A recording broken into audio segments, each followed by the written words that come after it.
শ্রীমদ্ ভাগবত গীতা অনুবাদ স্বামী রাম সুখদাস 12 নম্বর অধ্যায়ের 13 নম্বর শ্লোক। অদ্দেষ্টা সর্বভূতানাং মৈত্রঃ করুণ এব চ নির্মমো নিরহংকারঃ সমদুঃখ সুখাচ্ছমি। শ্লোক নম্বর 14। সন্তুষ্টঃ সততং যোগী যতাত্মানং দৃঢ় নিশ্চয়ঃ মজ্জর্পিতর্মনোর্বুদ্ধির মদ্ভক্তঃ স মে প্রিয়ঃ। সমস্ত প্রাণীতে দেশভাব বর্জিত, সকলের মিত্র বা প্রেমী ও দয়ালু, মমতারহিত, অহংকার বর্জিত, সুখ দুঃখে সমভাবাপন্ন, ক্ষমাশীল, সদা সন্তুষ্ট যোগী, সংযত দেহ, দৃঢ়চিত্ত ও আমাতে মনোবুদ্ধি অর্পিত যাঁরা আমার ভক্ত তারা আমার প্রিয়।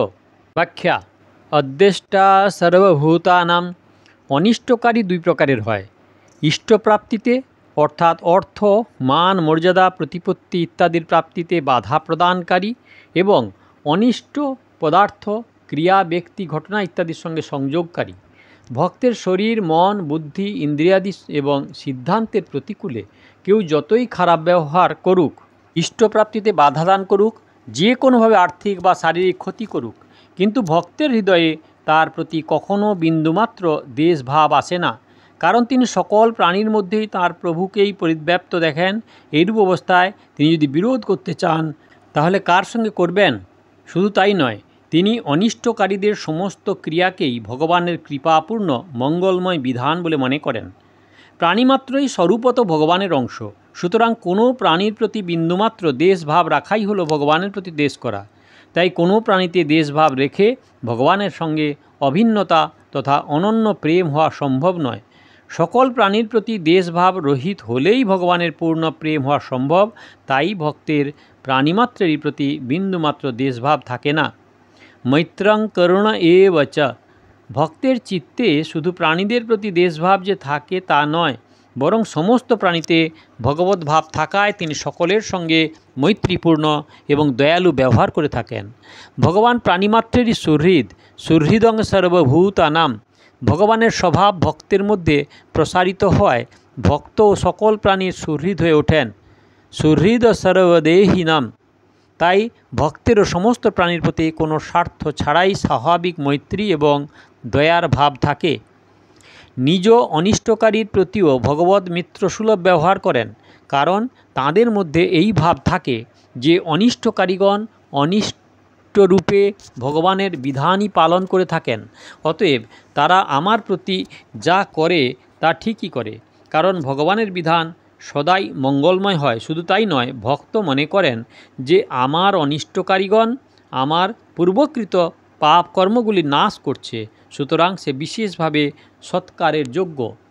সাধক মাত্রেরই মনে এই ভাব থাকে এবং থাকা উচিত যে তার অনিষ্টকারী ব্যক্তি তার বিগত পাপের ফল ভোগ করিয়ে তাকে শুদ্ধ করে দিচ্ছে।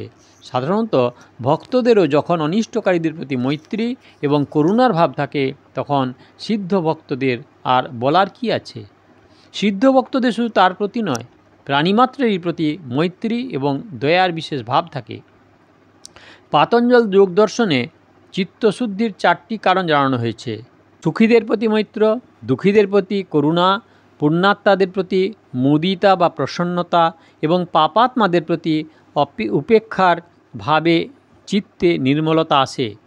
কিন্তু ভগবান এই 4টি কারণকে 2 ভাগে বিভক্ত করেছেন। মৈত্রঃ চ করুণ, অর্থাৎ সিদ্ধ ভক্তদের সুখী এবং পুণ্যাত্মাদের প্রতি মৈত্রীর ভাব এবং দুঃখী ও পাপাত্মাদের প্রতি করুণার ভাব থাকে।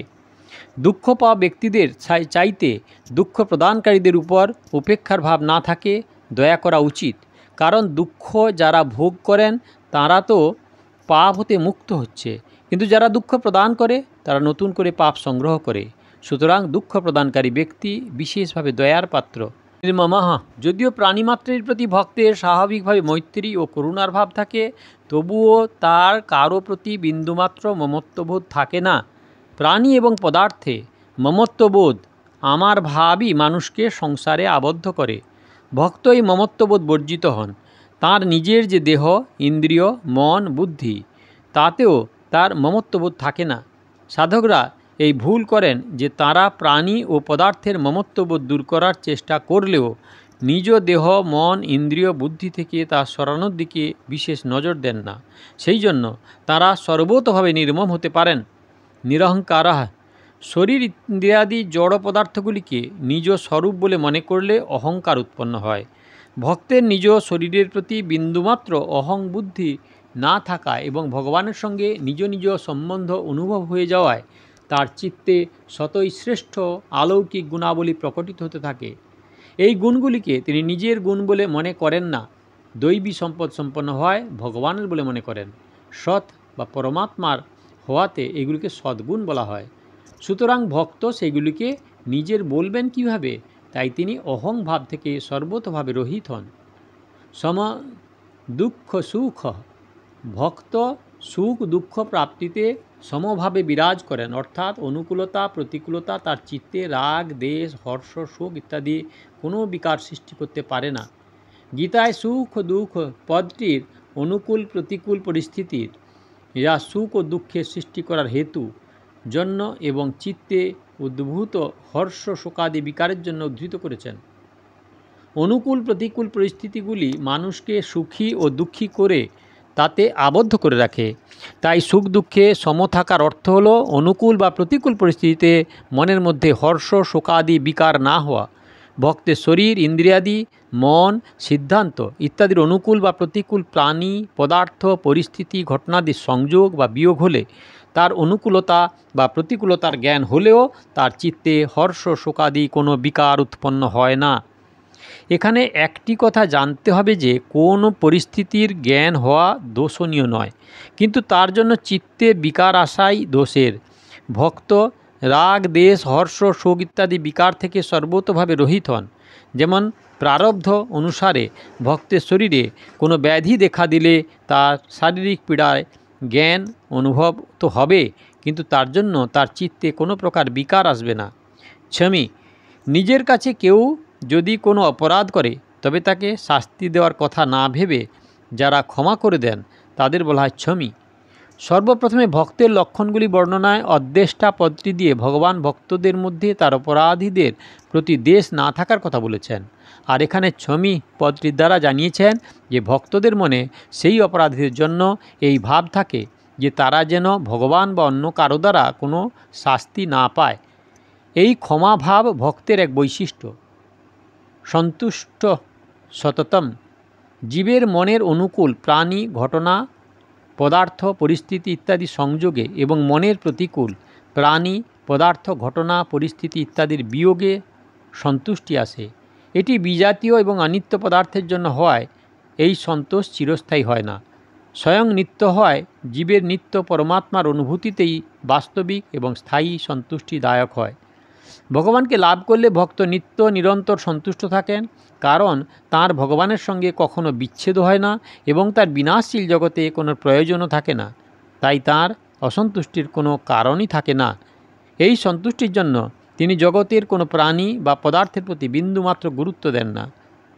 সন্তুষ্ট এবং সততম পদটি ব্যবহার করে ভগবান ভক্তের সেই চিরস্থায়ী সন্তুষ্টির দিকে লক্ষ্য করাচ্ছেন, যাতে কখনো কোনো তারতম্য না হয় এবং তারতম্য হওয়ার কোনো সম্ভাবনা না থাকে। কর্মযোগ, জ্ঞানযোগ, ভক্তিযোগ সব কর্মমার্গ যোগ মার্গে সিদ্ধিপ্রাপ্ত মহাপুরুষদের এই সন্তুষ্টি বা প্রকৃত এই সর্বক্ষণ থাকে। যোগী ভক্তি যোগের সাহায্যে পরমাত্মাকে প্রাপ্তকারী নিত্য পরমাত্মার সঙ্গে যুক্ত ব্যক্তিকে যোগী বলা হয়। বাস্তবে কোনো ব্যক্তিরই পরমাত্মার সঙ্গে কখনো বিযুক্তি হয়নি, হতে পারে না এবং তা সম্ভবও নয়, কিন্তু এই বাস্তবিকতা যিনি অনুভব করেছেন তিনিই যোগী। যতাত্মা, যার মন, বুদ্ধি, ইন্দ্রিয়সহ শরীরের উপর পূর্ণ অধিকার থাকে তিনি যতাত্মা। সিদ্ধ ভক্তদের মন, বুদ্ধি ইত্যাদি বশ করতে হয় না, বরং এইগুলি স্বাভাবিকভাবে তাদের বশে থাকে। তাই তাদের দ্বারা কোনো প্রকার ইন্দ্রিয়জনিত দুর্গুণ দুরাচারের আচরণ ঘটা কখনোই সম্ভব নয়। মন, বুদ্ধি, ইন্দ্রিয়াদি বাস্তবে স্বাভাবিকভাবে ঠিক পথেই চলে, কিন্তু সংসারে আসক্তিযুক্ত হওয়াতে এইগুলি পথভ্রষ্ট হয়। ভক্তের সংসারের সঙ্গে কোনো আসক্তিপূর্ণ বন্ধন সম্বন্ধ না থাকায় তার মন, বুদ্ধি, ইন্দ্রিয় সকল সর্বদাই তার বশে থাকে, তাই তার প্রত্যেক কাজই অন্যের কাছে আদর্শরূপে পরিগণিত হয়। দেখা যায় যে এমনকি যারা ন্যায়ের পথে চলেন সেই সৎ ব্যক্তিদের ইন্দ্রিয়াদিও কখনো কুপথগামী হয় না।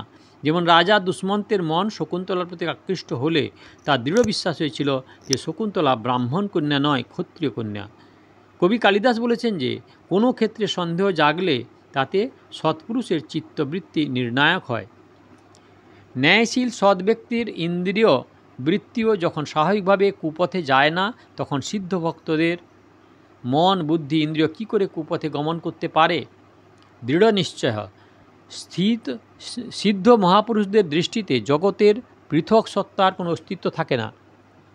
তাদের বুদ্ধিতে একমাত্র পরমাত্মার অটল সত্তাই বিরাজ করে, তাই তাদের বুদ্ধিতে বিপর্যয় দোষ থাকে না। তাদের একমাত্র ভগবানের সঙ্গে নিত্যসিদ্ধ সম্বন্ধ অনুভূত হতে থাকে, তাই তারা ভগবানের দৃঢ় নিশ্চয় হয়ে থাকেন। তাদের এই দৃঢ়তা বুদ্ধিতে নয়, স্বয়ংে হয়, যার প্রতিফলন হয় বুদ্ধিতে।